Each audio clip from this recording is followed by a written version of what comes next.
வணக்கம். இன்னைக்கு 10th உங்களுக்கு அன்னை மொழியேன்ற கவிதையில் அந்த பாடலில் இருக்கிற உங்களுக்கு எல்லா விளக்கங்களும் தெளிவாக சொல்ல போகிறேன்.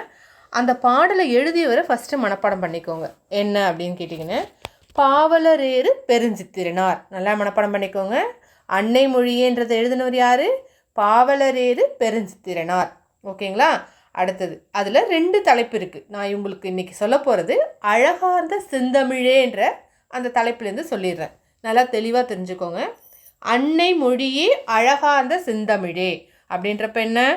அன்னை மொழியே அழகு நிறைந்த செழுந்தமிழே. இதுதான். இதில் ஒன்றும் நீங்கள் கஷ்டப்பட வேண்டியது இல்லை. அங்கே இருக்கிறது தான் உங்களுக்கு மீனிங். அன்னை மொழியே அழகார்ந்த செந்தமிழே அப்படின்னா அன்னை மொழியே அழகு நிறைந்த செழுந்தமிழே. அவ்வளோதான். 2வது, முன்னைக்கும் முன்னை முகிழ்த்த நறுங்கனியே அப்படின்றப்ப என்ன? பழமைக்கும் பழமையாய் தோன்றிய நெருங்கனியே. அந்த முன்னைக்கும் முன்னைன்றதான் உங்களுக்கு கொஞ்சம் இதாக கஷ்டமாக இருக்கும். பழமைக்கும் பழமையாய், அதை ஞாபகம் வச்சுக்கோங்க. முன்னைக்கும் முன்னைன்றது என்ன? பழமைக்கும் பழமையாய் தோன்றிய நெருங்கனியே. கன்னி குமரி கடல் கொண்ட நாட்டிடையில் மன்னி அரசிருந்த மண்ணுலக பேரரசே. இதில் மெயினாக உங்களுக்கு ஞாபகம் வச்சுக்கிறது என்ன? கடல் கொண்ட குமரி கண்டத்தில் நிலைத்து அரசாண்ட மண்ணுலக பேரரசே. யாரை சொல்கிறாங்க? தமிழ் தான் சொல்கிறாங்க. கடல் கொண்ட குமரி கண்டத்தில் நிலைத்து அரசாண்ட மண்ணுலக பேரரசே. நல்லா மனப்பாடம் பண்ணிக்கோங்க. கன்னி குமரி கடல் கொண்ட நாட்டிடையில் மன்னி அரசிருந்த மண்ணுலக பேரரசே.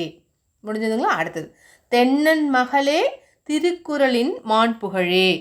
இதில் தென்னன்றது யாருன்னா பாண்டிய மன்னனின் மகளே, திருக்குறளின் பெருமைக்குரியவளே. மான் புகழேன்றது என்னது? பெருமைக்குரியவளே. இங்கேயும் தமிழை தான் சொல்கிறாங்க. தென்னன் மகளே திருக்குறளின் மான் புகழே.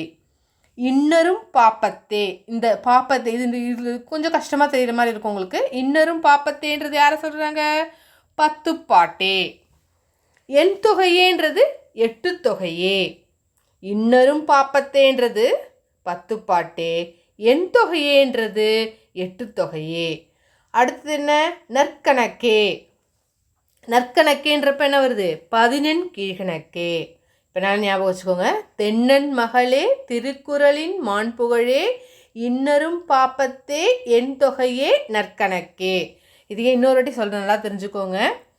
இதில் தென்னன் மகளின் யாரை சொன்ன ஞாபகம் இருக்குங்களா? பாண்டிய மன்னனின் மகளே, திருக்குறளின் பெருமைக்குரியவளே, 10 பாட்டே, 8 தொகையே, 11 கீழ்கணக்கே, நிலைத்த சிலப்பதிகாரமே அப்படின்ட்டு ஞாபகம் வச்சுக்கோங்க. இந்த இடத்துல நிலைத்த சிலப்பதிகாரமே ஏன் முன்னாடி சொன்னால் மண்ணும் சிலம்பேன்றதுக்கு பாருங்கள். அதுதான் மண்ணும் சிலம்பேன்றது என்ன? நிலைத்த சிலப்பதிகாரமே.